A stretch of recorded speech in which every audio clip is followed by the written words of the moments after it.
Hello everyone, आप सबका law वाली के चैनल में स्वागत है। जैसे कि हम लोग अपने इस चैनल में सारे ही सब्जेक्ट्स को कवर कर रहे हैं, इनके जजमेंट्स के जो इम्पोर्टेंट जजमेंट्स हैं और साथ में legal updates, whatever legal updates और नॉट जितने इम्पोर्टेंट अपडेट्स हैं वो भी आपको सुनना पढ़ना ज़रूरी है, वो भी आपको देते हैं। आप हमारे चैनल को सब्सक्राइब कर लीजिएगा, बेल आइकन को दबा लीजिएगा। आज के इस सेशन में हम लोग एडमिनिस्ट्रेटिव का नेक्स्ट टॉपिक पढ़ेंगे जो कि doctrine of separation of power है। हम लोग इससे पहले इंट्रोडक्शन और रूल ऑफ लॉ और भी वीडियोस हम लोगों ने बनाए हैं, आप उसको देख सकते हैं। आज हम लोग पढ़ेंगे doctrine of separation of power. देखिए, ये जो हमारा एडमिनिस्ट्रेटिव लॉ है बहुत सिंपल, बहुत अच्छा, बहुत इंटरेस्टिंग है, आप लोगों को ज़रूर अच्छा लगेगा, आप ढंग से बस पढ़िएगा ना। तो आज हम लोग ये है doctrine of separation of power. पहली बात, ये 3 तरीकों में डिवाइड किया गया कि पहला, दूसरा, तीसरा, और उसकी कुछ एक्सेप्शन है। अब ये पहली बात, इसमें सबसे ज़्यादा इंपॉर्टेंट जानने वाली ये चीज़ है, जो हमारे एरिस्टोटल थे, इन्होंने इसका ओरिजिन किया था और इसको आगे ले गए हमारे मॉन्टेस्क्यू जी। ठीक, पहली बात ये हो गई।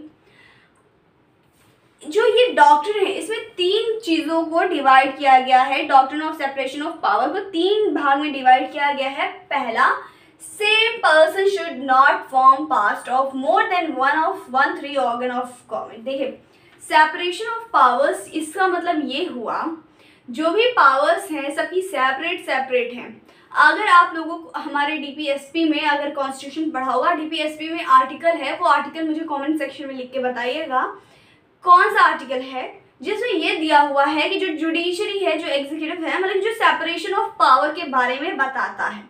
सबकी पावर्स अलग अलग हैं। अब जो सेपरेशन ऑफ पावर्स, आपको ऐसे ही समझ में आ रहा होगा, सेपरेट पावर्स को सेपरेट करना है ना। आपकी पावर्स आपकी है, मेरी पावर्स मेरी हैं, कोई भी इंटरफेरेंस नहीं करेगा, कोई भी दखलंदाजी नहीं करेगा। तो जो ये पहला डिवीजन है वो बोलता है same person should not form past of more than 1/3 organ of government. अगर मान के चलिए आप किसी जुडिशरी में हैं, मतलब कि आप कोई जज वज हैं, ठीक है। अगर आप जज हैं, आप एक पिलर में हैं, है ना, ऑलरेडी आप एक पिलर में हैं, आप एक ही टाइम पे ना ही लेजिस्लेचर में जा सकते हैं, ना ही एग्जीक्यूटिव में जा सकते हैं, आप एक में ही रह सकते हैं। यही बोला कि एक पर्सन, जो 1 पर्सन है, वो सिर्फ एक ही जगह करेगा, तीनों ऑर्गन में साथ में काम नहीं करेगा, ठीक है, गवर्नमेंट के। ठीक, ये हुआ हमारा पहला। दूसरा बोलता है 1 organ should not interfere with any other. जैसे अभी मैंने आर्टिकल बताया डीपीएसपी का, वो बोलता है कि अब एक ऑर्गन है, दूसरे ऑर्गन में इंटरफेयर नहीं करेगा, जुडिशरी एग्जीक्यूटिव में इंटरफेयर नहीं करेगा। लेकिन अब जैसे होता है कि अगर क्वेश्चन ऑफ लॉ होता है, फैक्ट होता है, क्वेश्चन ऑफ लॉ है, जैसे अब रिव्यू करना है, कुछ जानना है, कुछ गलत है, तो वो तो है, लेकिन बस ये है, बोला गया है कि कोई ऑर्गन किसी में इंटरफेयर नहीं करेगा। सेपरेट पावर्स है तो इंटरफेयर मत करिए। नेक्स्ट है 1 organ should not exercise function of other organ. एक ऑर्गन अपने ऑर्गन में ही काम करे, वो दूसरे के फंक्शन में काम नहीं करेगा। मतलब जैसे अब लेजिस्लेचर का काम है अपना लॉ मेकिंग का, वो जुडिशरी का काम नहीं करेगा, ठीक, वरना वो इंटरफेरेंस के अंदर आ जाएगा। ये हो गए हमारे सेपरेशन ऑफ पावर। ठीक, आई होप समझ में आ गया होगा, लेकिन फिर भी कंसाइज में बता देती हूँ। जैसे कि आप भाई बहन हैं, तो आपके कुछ अलग कर्तव्य हैं, दूसरे के कुछ अलग कर्तव्य हैं, दोनों एक दूसरे में इंटरफेयर मत करो। सिंपल सी बात ये कहता है। जो इसके एक्सेप्शन है, एक्सेप्शन बहुत इंटरेस्टिंग है। नेक्स्ट वीडियो में हम डेलीगेशन ऑफ पावर को भी पढ़ेंगे, इसको कवर करेंगे। अब डेलीगेशन पावर में क्या होता है, पावर्स को डेलीगेट करता है अभी जो हमारा लेजिस्लेचर है, अगर कोई भी लॉ है, कुछ बना रहा है, अब पार्लियामेंट के पास इतना तो टाइम होता नहीं कि हर एक छोटे छोटे माइन्यूट पे काम करे, नहीं, तो कुछ पावर्स एग्जीक्यूटिव को वो प्रोवाइड कर देता है कि भाई अब तुम इस पे काम करो, लॉज बनाओ और आगे करो। तो आपको नहीं लगता कि ये जो अपना लेजिस्लेचर अपना काम कि फर्दर किसी और पे डेलीगेट कर रहा है, वो एक्सेप्शन नहीं हुआ। लॉ मेकिंग का काम लेजिस्लेचर का था, अब वो एग्जीक्यूटिव कैसे कर रहा है, वो डेलीगेशन ऑफ पावर कर रहा है, पर वो क्यों कर रहा है, कैसे कर रहा है, सेपरेशन ऑफ पावर है, आप अपना लॉ मेकिंग करो, क्यों दूसरे को दे रहे हो। तो ये एक हुआ एक्सेप्शन।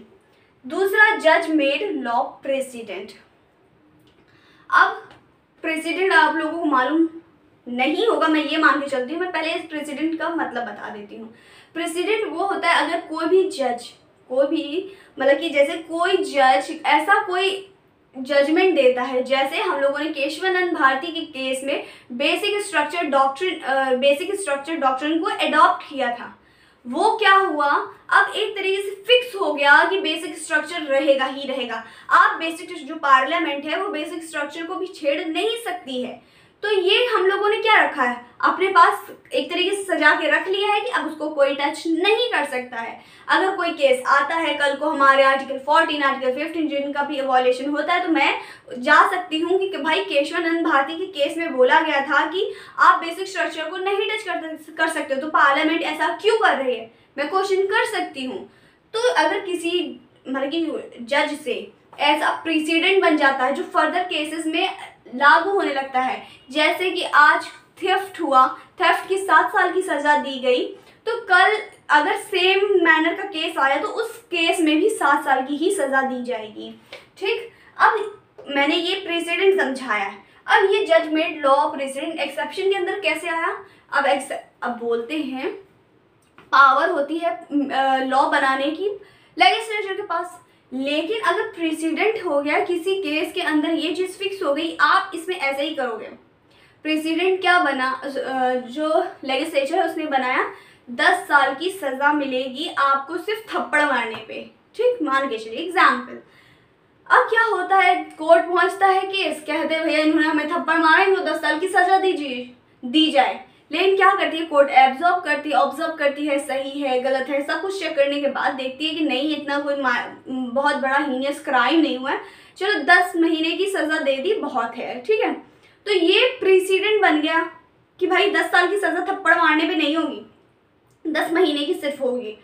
तो अब लॉ मेकिंग पावर आप लोगों को मालूम चला कि लेजिस्लेचर के पास थी, लेकिन यहाँ प्रेसिडेंट्स में भी अप्लाई हो रही है कि जज भी अगर कोई प्रेसिडेंट दे दिया वो आगे वही रूल चल सकता है, मतलब वही लॉ चल सकता है ना। तो ये तो एक्सेप्शन हो गया डेलीगेशन ऑफ पावर एंड जज मेड लॉ प्रेसिडेंट। अगर आपको फिर भी कोई समझ में नहीं आया हो, कोई भी क्वेश्चन हो, आपको कुछ जानना हो लॉ से रिलेटेड, आप कमेंट कर सकते हैं। कैसा लगा लाइक शेयर कमेंट जरूर करें और रिव्यू जरूर दे दीजिएगा, जिससे कि हमें मालूम चलेगा कि हमें क्या इम्प्रूवमेंट करना है। और साथ में आप हमारे इंस्टाग्राम, टेलीग्राम, फेसबुक पे भी जुड़ सकते हैं। और कैसा लगा अगेन आप कमेंट ज़रूर करें।